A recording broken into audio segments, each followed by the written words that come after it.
The next 4 sections all deal with trigonometry in one form or another. In this section we look at the basics, restricting us to trigonometry and right triangles only. But before we can delve into trigonometry, a couple of things about your calculator. First, beginning with this section, you must have your calculator with you in class. It is no longer just an inconvenience without it. You simply cannot do the trig problems without it. Make sure you remember to bring it. In fact, if you don't have a calculator handy, pause the video now and go get it. You will want it handy and available to work through the stuff in this section. Now that you have your calculator handy, type in the sine of 90. It should end up as 1. If you did get 1, great.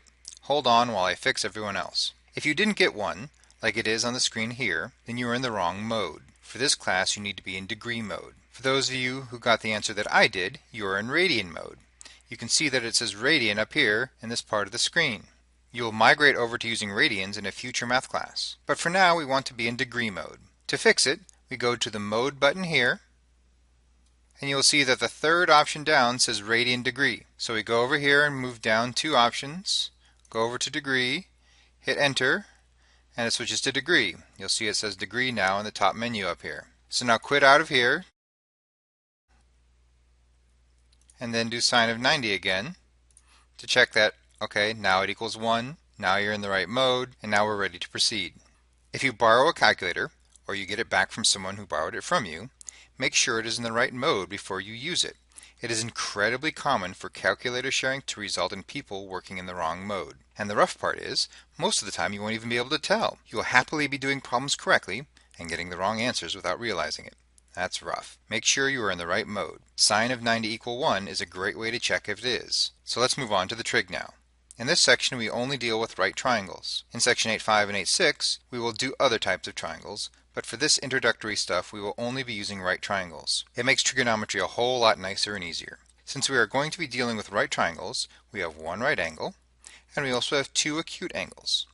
We will be focusing on those 2 acute angles. Everything we do will be from their perspective. In this section the right angle is never involved. Sorry about that right angle. You just won't be used right now.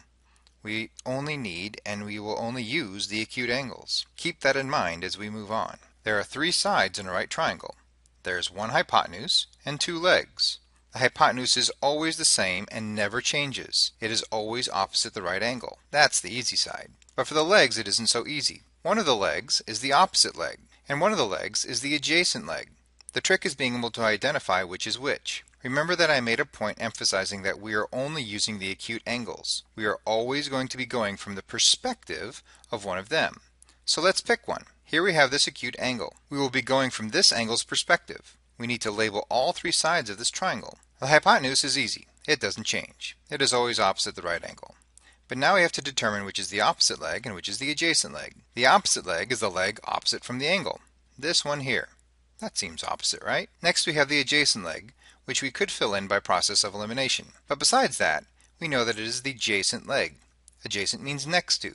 And there are 2 sides next to our chosen acute angle. But one of those sides is the hypotenuse. And we are looking for an adjacent leg, not an adjacent hypotenuse. There is only one leg adjacent to our chosen acute angle, this one here. So for this acute angle, this is how you would label the sides. But what happens if I do the other acute angle instead? The hypotenuse never changes, but the legs have now swapped. From this angle's perspective, this is now the opposite leg, and this is now the adjacent leg. That clear? Each acute angle has its own perspective on what the sides are. Now it's time for the trig ratios. First up is sine. The sine of angle A is equal to the length of the opposite leg from angle A over the length of the hypotenuse. Notice that we plug in one of the acute angles, never the right angle, into our sine function to get the opposite over the hypotenuse. This is the ratio that you need to remember, but that's a lot of writing. You could simplify it a bit and cut out some extra stuff. Look how sine has been abbreviated. The E has been eradicated, leaving you with only SIN, but do not pronounce it as sin unless you want to drive your teacher crazy and or you want to sound illiterate. It is still sine. If you say you need to take the sin of 72 degrees, your teachers and or peers will simply cringe. It's sine. Always sine. With that in mind, we can abbreviate even farther. This one is far more popular. Note that most people don't even bother with the angle symbol and just say sine of A. Or for an even more minimalist approach, you might have this. Doesn't really matter how you want to write it in your notes. You just have to memorize that sine is opposite over hypotenuse. The cosine is just two different sides of the triangle. The cosine of angle A is the length of the adjacent leg to angle A over the length of the hypotenuse. Just like sine, you can abbreviate it how you like. You just need to somehow remember that cosine is adjacent over hypotenuse. Finally, we get the tangent. The tangent of angle A is the length of the opposite leg over the length of the adjacent leg. Once again, feel free to abbreviate how you like. Just remember, tangent is opposite over adjacent. So obviously a major portion of this section is memorizing the correct ratios for all of the trig functions. This is by far the most popular method for memorizing all of the ratios. We just went over that sine was opposite over hypotenuse, the cosine was adjacent over hypotenuse, and tangent is opposite over adjacent. I highlighted all the initial letters because if you take all those letters and string them out, you get SOHCAHTOA, which people just really love to say somehow. SOHCAHTOA really is a great way to memorize all the ratios, and is by far the most popular way to do it. You just have to know what all the letters stand for. Oh, and you clearly have to spell it correctly. Spelling this incorrectly would defeat the whole purpose. Time to look at an example for how this would work. Here I have a triangle and it says we need to find the approximate value of x to the nearest thousandth. The acute angle we have been given is the 37-degree angle, so we have to determine which two side lengths we are dealing with. First, from the perspective of the 37-degree angle, the x is the length of the opposite leg. The 89 is the length of the adjacent leg. Time to write down SOHCAHTOA. Look over SOHCAHTOA until you see the one that uses opposite and adjacent.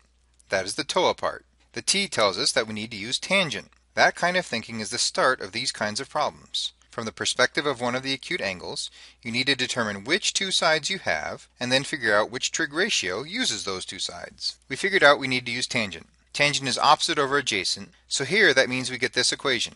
The x goes over the 89. We need to solve for x, so we need to get rid of the fraction. Pause the video here and try it yourself if you want to see if you get the right answer before I show it to you. Multiplying both sides by 89 does this, and we end up with this long decimal. The problem asks us to round to the nearest thousandth, so this is our final answer. Did you get that final answer too when you tried it on your own? This is what you should have gotten. But now it's time for a cautionary tale. I'm going to keep this here as a reminder of the equation we started with, plus the correct answer. Now the tangent of 37 degrees is simply a decimal, and students love to do this type of problem in stages. So they put tangent of 37 into their calculator, and this shows up in the calculator screen. That's a lot of decimal spots to write down. How many people do you suppose write down all of the decimal spots? People are generally lazy. Oh no, not you. Certainly not you. You would never do that. This is an example of where laziness gets you. If you were incredibly lazy and rounded 0.75355,40501 all the way down to 0.8, then your final answer ends up being 71.2. That's not even close. Any guesses as to how many decimal places we need to go before we get all the way down to 67.066? Make your guess now. Here's how it progresses. Even 4 decimal spots isn't enough. You have to go all the way down to 5 decimal spots to keep enough precision. Now, not every problem will ask you to round to 3 decimal places, but still. So the moral of this story is, stop rounding at all. You need to get some calculator skills. We had this equation. Don't put in tangent 37 as an initial step. Solve for x instead. Once you have this, then put that equation intact in your calculator. 89 times the tangent of 37 degrees. And there you go. There's the closest to perfect answer that there is in this calculator. No need for an intermediate step. No screwing up by not writing down enough decimal spots. You do have to be careful of one thing. If you do the other direction and do the tangent of 37, you need to make sure you put this other parentheses when you do your calculation to get the right answer. If you happen to forget the other parentheses, like this here, you will not have the right answer. That is calculating what happens if you multiply those two together and then put it into the tangent formula. That's not right. So make sure you close the parentheses, or to always be safe, do it in the other direction, because if you leave the parentheses off this way, you're still okay. Up until now, we have had trig functions like this. Some measurement of an acute angle gets plugged into a function and a ratio pops out. In the example I just did, we used the tangent function. We fed 37 degrees into the tangent function, and our calculator popped out that the ratio was 0.75355,40501. That's great and all, but it is important to note that the trig functions go that one way. You must feed it an angle degree to get a ratio to pop out. You can't go the other direction. Keep that in mind as we look at this next problem. First, we need to determine which ratio we need to be using. For x, the 33 is the length of the adjacent leg. 65 is the length of the hypotenuse. Looking at SOHCAHTOA, we need to find the one that uses adjacent and hypotenuse. That's cosine. So we can write the cosine of x as 33 over 65. That's where we run into a problem. We have a cosine function which accepts an angle measure and spits out a ratio. We know that the ratio it spits out in this case is 33 over 65. We need to figure out what x needs to be for 33 over 65 to get spit out by cosine. Spit out, that's the technical term. Cosine doesn't work like that. We can't go in the opposite direction. That's where the inverse trig functions come in. Where the regular trig function looks like this, the inverse trig function goes the opposite way. You plug a ratio into it, and it spits out, there's that technical term again, the angle measure. So this is what we need to use in this case. You will find the inverse trig functions above the regular trig functions. To get to them, you have to use the second button.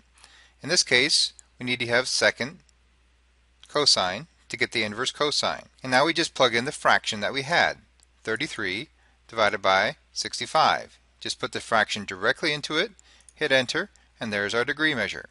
This problem said to round to 2 decimal spots, so your final answer would be this. Every trig function has its own inverse function. Anytime you are needing to find the degree measure of an angle instead of a side length, you will be using inverse trig functions. Regular trig functions just won't work. You can't plug x, y, or z into the trig functions.